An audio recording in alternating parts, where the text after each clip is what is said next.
فأوحى إلى عبده ما أوحى ما كذب الفؤاد ما رأى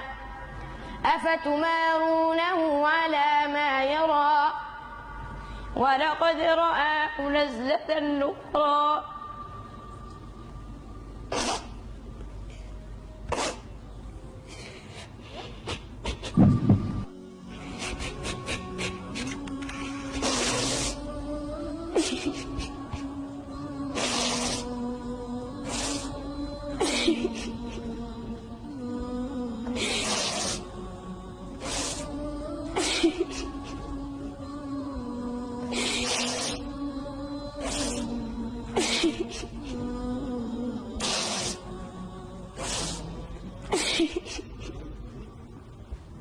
ألم يأن للذين آمنوا أن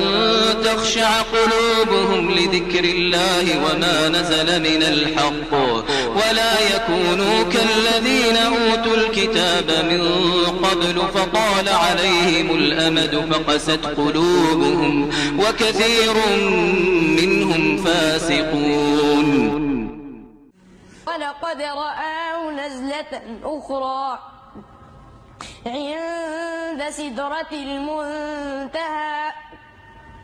عندها جنة المأوى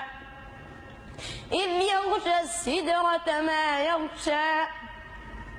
ما زاغ البصر وما طغى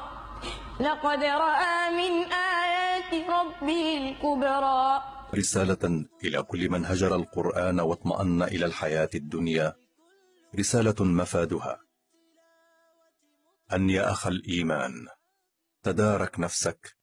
واجعل القرآن رفيقك وسبيلك إلى رحمة الله والفوز بالدنيا والآخرة. فويل للقاسية قلوبهم من